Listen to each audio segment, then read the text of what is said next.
Welcome to the Garden Basics with Farmer Fred podcast. If you're just a beginning gardener or you want good gardening information, well, you've come to the right spot. Are you clipping off the flower heads on your basil plants to send the energy back to the plant to produce more green leaves? That's a good idea. But are you tossing out those cut flower heads of the basil? Well, that's a bad idea.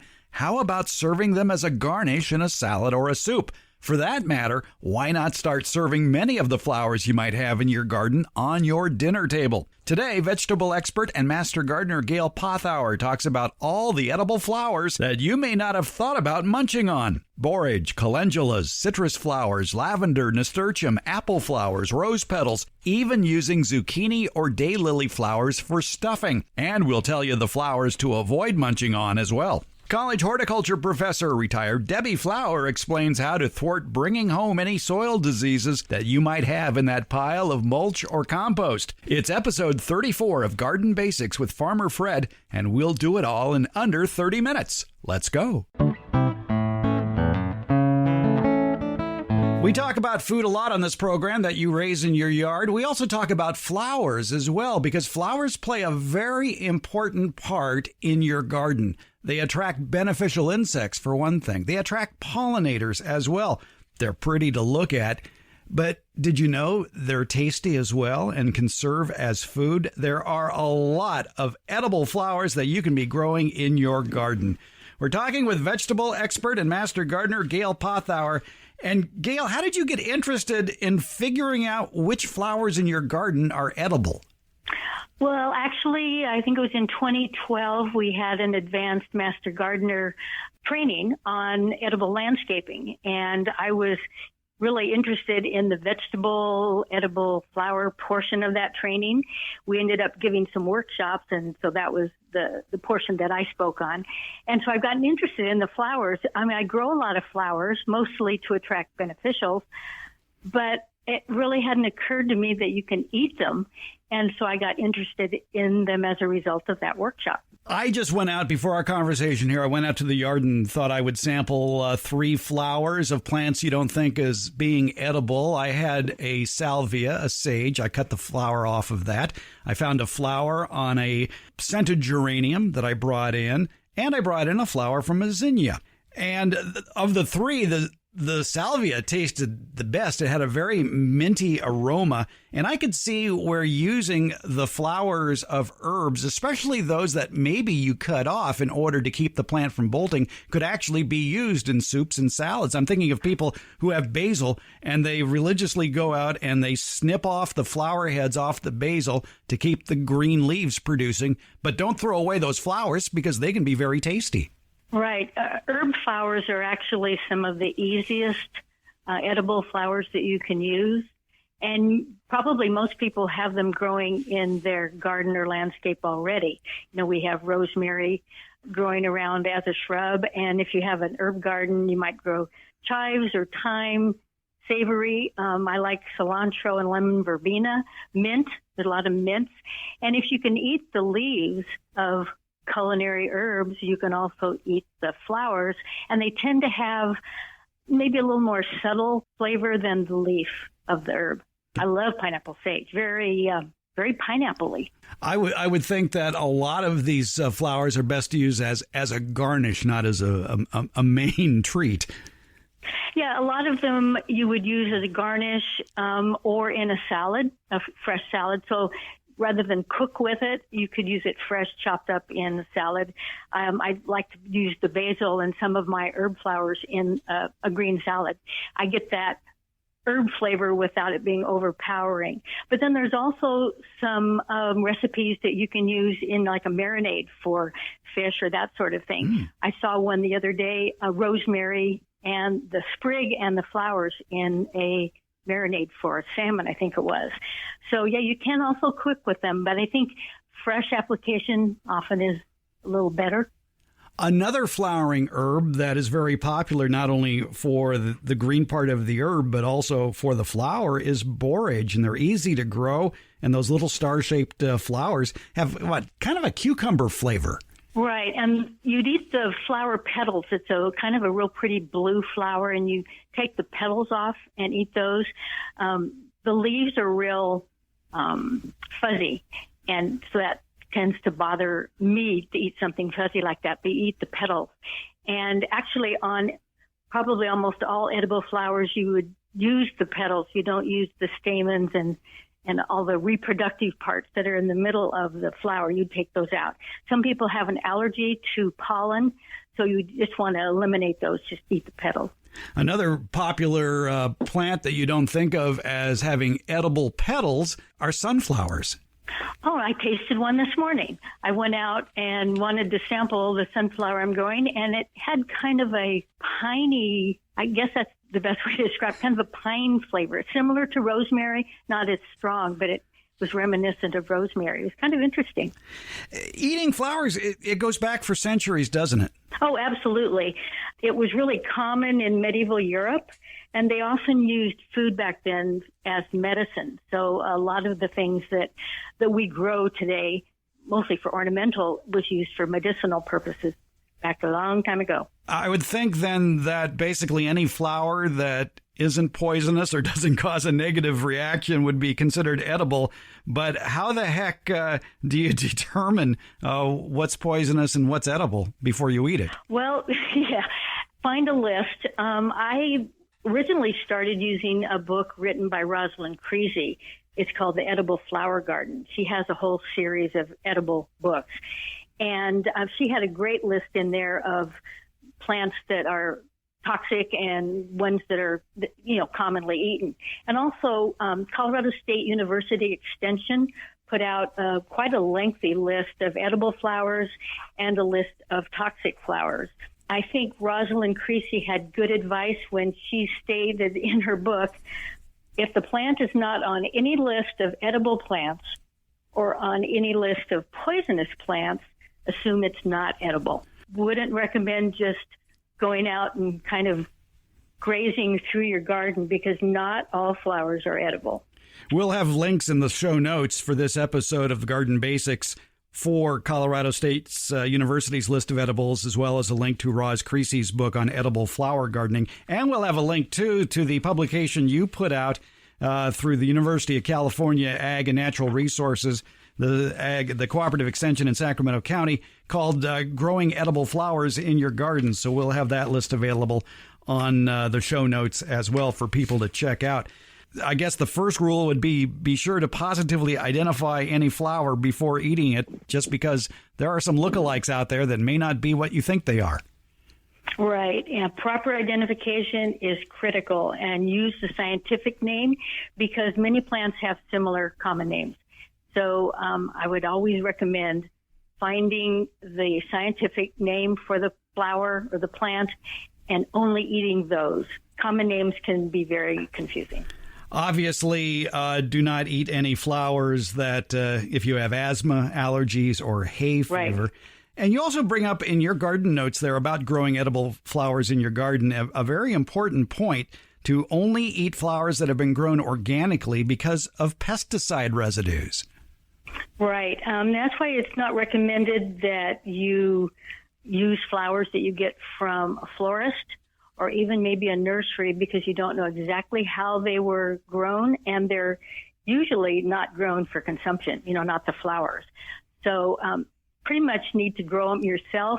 Or sometimes I noticed farmers markets, at least in the past, have had maybe a booth here or there where they were selling edible flowers. I don't know how common it is today, but I just recommend growing them yourself because you know exactly what's been put on them, how they've been grown. That's my recommendation. That's good advice. When is the best time of day to collect flowers, and how do you choose a flower as far as the quality of the flower? Yeah, usually it's best to get them in the morning. Maybe not too early. You don't want dew on them, but you want to pick them before the heat of the day starts. So they're usually pretty fragile, so carry them in a little box and refrigerate them. Use them as quickly as you can. They tend to not last very long. You don't want flowers that are on their way out, starting to wilt. And then you want ones that have opened up, except I think daylilies are a little different. Often you'll use the bud of the daylily. You can chop those up in stir fries and whatnot. But most other flowers, you want them already to be opening up before you pick them. Now you've brought up a very interesting topic, because there are some rather large flowers out there that make for excellent receptacles for stuffing and then eating the whole thing. Daylilies, for one, very popular. I know that's a popular thing on the menu up at a local nursery up in Amador County called Amador Flower Farm, which is a daylily grower. I know. I've had them up there. We had a Master Gardener field trip there many years ago, and they served, because they specialize in daylilies, they served daylilies that were stuffed with an herbed cream cheese mixture and another one served with chocolate mousse. Mm-hmm. It was my first introduction to eating flowers. It was terrific. Another large flower that you can stuff that people may have in their yard right now are zucchini flowers. Right. You can eat squash flowers, zucchini being the preferred one to eat because they tend to be a little bit larger than other squash flowers. And again, with the squash, I would recommend taking the reproductive parts out, the stamens and the pistils and all that, because that's where you're going to have pollen and other things in there. Sometimes you'll find little critters in there, like bees, squash bees. Often squash bees will spend the night inside the squash flower. So just be sure when you pick it that there's no critters inside. And take the reproductive parts out and stuff it with ricotta and batter it and fry it. I would think also that if you still want zucchini in the garden, choose only the male flowers and leave the female flowers intact. Correct. The male flowers are the ones that just have a long stem. The female flowers will have an immature fruit at the base, at the ovary. And although I have seen in restaurants where they take little tiny female flowers, with the tiny little vegetable at the end, and they have cooked the whole thing. They've stuffed the flowers and then left the tiny zucchini attached. Yeah, that's something. I have yet to try that, but it's kind of intriguing. Two of my favorite flowers to use, and in any garden book they'll recommend that you always cut them off when you see them, are onion flowers and garlic flowers. And the reason for cutting them off is you want to put the energy into forming a bigger bulb, not in forming reproductive structures. And so those flowers and the seeds that might be associated with that flower head, very tasty. They are. And something that would be a little bit easier but kind of have the same flavor would be regular onion chives or garlic chives. My garlic chives are just starting to bloom, and they have a subtle garlic flavor. And I read an article the other day that society garlic is edible, and the reason it was called society garlic is it was a little less garlicky on your breath, so that when you ate it and you were out in public, you were a little more social, apparently. And, of course, you mentioned already that when you're out picking flowers, you don't want the blemished blossoms. You want quality flowers, so to speak. You want to clean off any dirt or insects. Should they be stored in the refrigerator, and in what sort of container in a refrigerator? Kind of a flat container, maybe with slightly dampened paper towels, just to keep them from wilting. But you should really use them pretty quickly. They're not generally wouldn't last too long in the refrigerator. And I do want to mention, though, if you're going to start eating some edible flowers that you have never eaten before, you might want to start eating them a little at a time, just to find out if you have any kind of a reaction to them. Some people have allergic reactions, and you just won't know until you eat them, and so eat them in small quantities at first. So after you've picked these flowers for consumption later in the day, do you wash them first, or do you wash them as the last step before serving? I've read articles about saying both. Some say you can wash them when you actually pick them and then store them, or wash them right before you use them. I would tend to give them a brief little brush off, and maybe with a damp paper towel or something before I stored them in the refrigerator. To me, that seems the better way to go. We've been talking about annuals and the flowers that are grown on those sometimes edible crops as well as flowering plants. But there's perennials, trees, and shrub flowers, too, that are quite edible. What are some of your favorites in those categories? Citrus. I have a mandarin tree, a couple of them. I have a lemon. I have a lime, and those flowers are definitely edible. The lime's a little more astringent maybe than the orange, than an orange blossom would be, but you can certainly use citrus flowers. I was reading somewhere that ancient civilizations used to eat rose petals. Yes, roses are edible. You might not want to eat every rose. Some of them have a better flavor than others, and actually I can say that about most flowers. Just because you can eat them doesn't mean you should. They may not have great flavor. So some rose petals would taste better than others.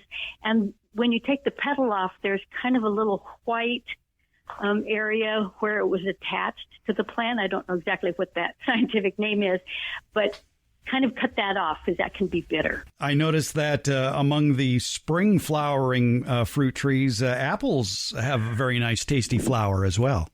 Right. I've never tried apple blossoms, but I have heard that they're very tasty, a kind of a sweet flavor.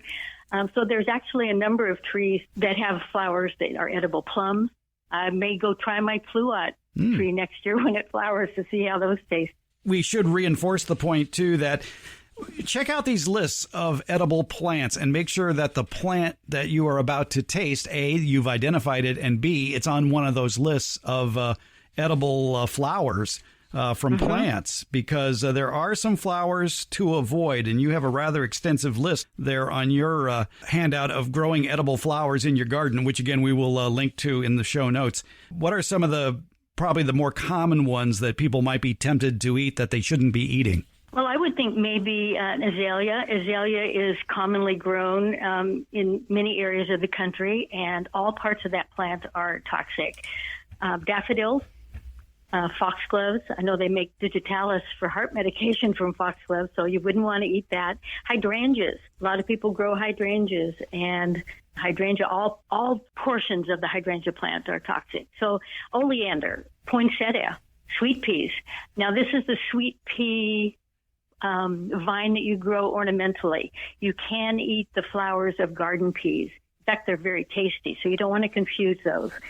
But that sweet pea, the ornamental, is toxic. And I'm really fond of some cover crops and their flowers like fava beans, just an excellent flavor. Yeah, they're very tasty. And crimson clover is also used as a cover crop over the winter, and those flowers are edible as well. All right. And some of the bulbs that you may have in your garden probably are on the avoid list, things like irises and tulips and daffodils. Lily of the valley, yes. Yeah, I would say if it's not on a list of something that you can eat, I would not try it. Exactly. Safety first. Anything you want to add to this? Well, only that there's really a lot of uses for edible flowers. I mean, I think of them used fresh as a garnish or in a salad. That's basically how I use them. But you can also sprinkle them on pizza or on pasta. I'm actually going to be making pasta the next couple of days, and I'm going to sprinkle it with basil flowers. Actually hadn't occurred to me to do that. You can make butters. Nasturtium or chives are great. Chop them up in butters, and you can spread it on a main dish. You can spread it on bread. So there's a lot of uses. You can candy them. You can put fresh flowers on cupcakes and you can eat them. And desserts, of course, lavender ice cream, things like that. So there's a lot of uses for flowers that we don't generally think of. And again, I was just checking out that Colorado State University extension list of edible flowers, which has the unromantic name of edible flowers 7.237. So go figure on that. But we'll have a link on that one for you, too, because it's a very extensive list. And there's one on there that I just might go out and try real quick. It's the agastache. which is a very attractive plant for hummingbirds. I think the common name on agastache is Anis hyssop. Hyssop. Yeah, Anis hyssop. So it would have kind of a licorice flavor? That's what it says here, yes. Sort of a sweet licorice, strong anise flavor. So agastache, yeah, try that one. And even tuberous begonias, the flowers of those. Yeah, that was a surprise to me. And on our list, the Master Gardener list, where we have the tuberous begonia listed on edible flowers, the tuberous begonia is listed as being edible, but there's a note there that only hybrid varieties are edible. So you have to determine if the variety you are trying to eat is a hybrid or not. Many people can grow this one, nasturtiums. Oh, nasturtium. Yeah, it's kind of a peppery flavor, similar to watercress, sort of. And not only is the flower edible of nasturtium, but the leaves are, and also the seed.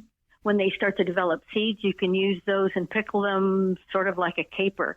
But yeah, it's a real peppery kind of flavor. Plus the flowers are so pretty from white to orange, yellow, and red that if you had that as a garnish or chopped up in a salad or even sprinkled in something like a rice dish at the end, so it was more of a garnish on your rice dish, it would be very attractive and it would taste good as well. See, folks, you have more food in your garden than you even dreamed of.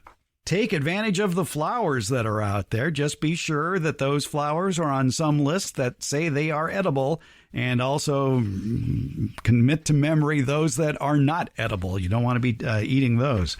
There are other vegetable flowers that you're probably growing in your garden that you can eat, aside from just squash.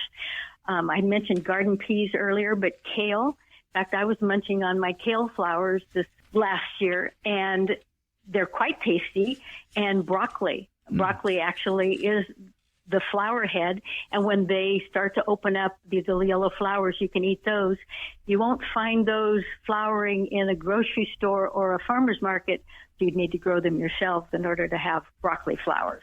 Well, you bring up another good point with that. And for those of us who are blessed to live in a climate where you can grow cool season crops that mature during the fall and winter, but as soon as the weather starts warming up, they bolt. They send out flower stalks like broccoli, for example, or cilantro. The flowers that remain are very attractive for beneficial insects, but they're tasty too. Right. So if you are growing radishes and they've bolted and gone to flower, that will attract beneficial insects, but they're also edible, and you get a little bit of that radish flavor, a little more subtle than the radish itself. So, yeah, there's quite a number of cool season crops, the brassica family, that when they flower, they attract beneficials, and you can eat them as well. So again, we'll have links in the show notes to growing edible flowers in your garden. It's the Garden Notes. It's GN 155, produced by the Cooperative Extension in Sacramento County. There is the list from Colorado State University, Colorado State list of edibles, as well as a link to Roz Creasy's book, The Edible Flower Garden, and she's written a series of books about edible flowers. And in her book, she also, about the last half of the book, she has a bunch of recipes. So it gives you some ideas what to do with all those flowers. There you go. Gail Pothour, we learned a lot. I'm getting hungry. It's time to go eat. Thanks, Fred.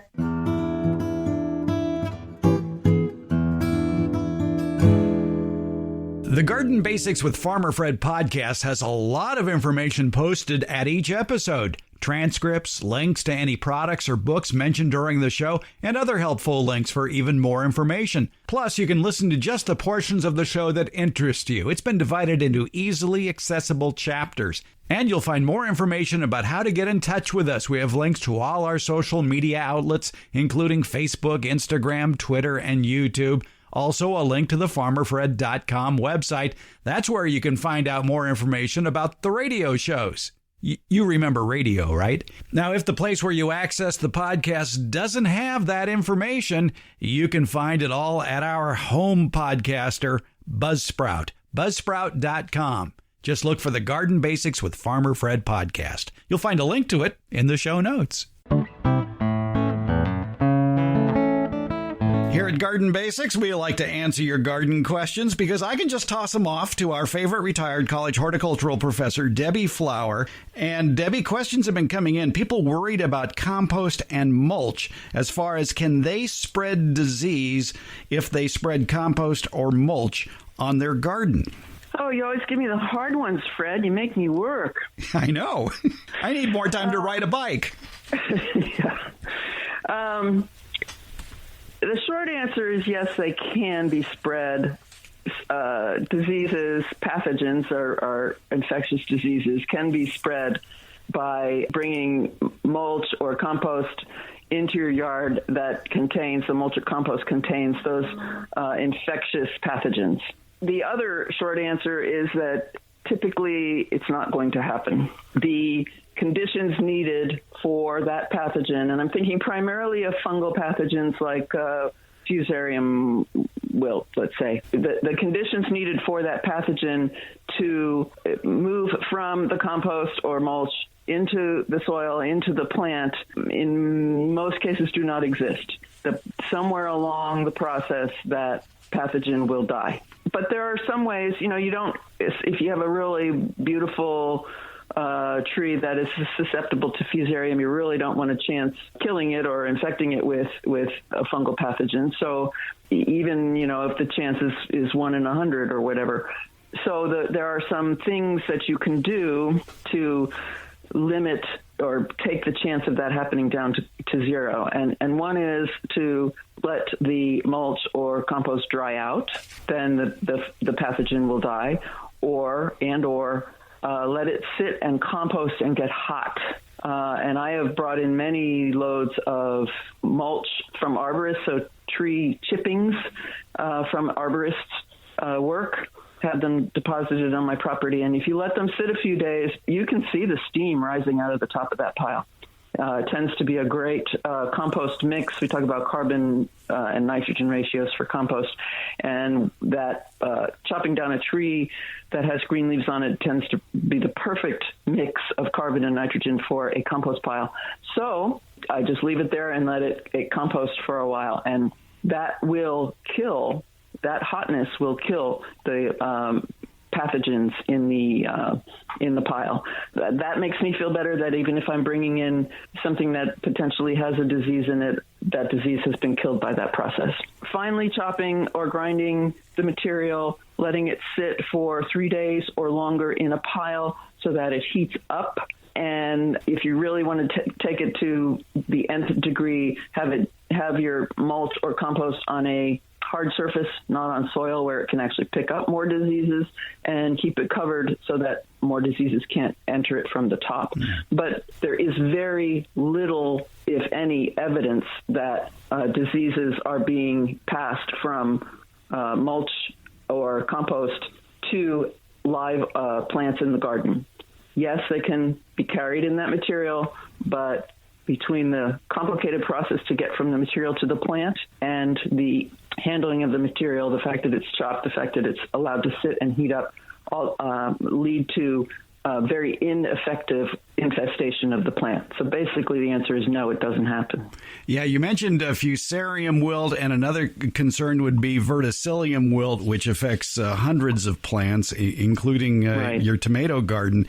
And I believe in conversations we've had about this before, if you just leave the mulch on the surface and don't mix it into the soil, you lessen the chance of anything happening. Right, because then that fungus, which doesn't have legs, in order for the fungus to get to the plant, it has to get to the soil, and then it has to travel through the soil to the plant. It has to know the plant is there. And again, it doesn't have that kind of brain. It doesn't look out and say, oh, there's something I can infect over there. Infection only occurs when the two meet each other by meaning like the root of the plant and the soil borne disease meet each other in the soil. So then infection would occur. So just leaving it on top, that's not going to happen. So you're right. Don't mix it in. So what we've learned today is funguses don't have legs and they don't have a brain. Very important to know that. Yes. Yes. Right. There you go. As long as you let that pile sit, as long as you don't incorporate it into the soil right from the get-go, you should be okay. Right. Debbie Flower, as always, we learned something new. Thanks so much. My pleasure, Fred. Thank you.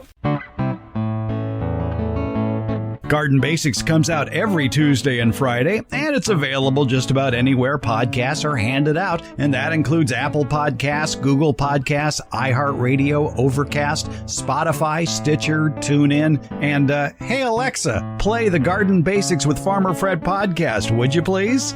Thank you for listening, subscribing, and leaving comments. We appreciate it.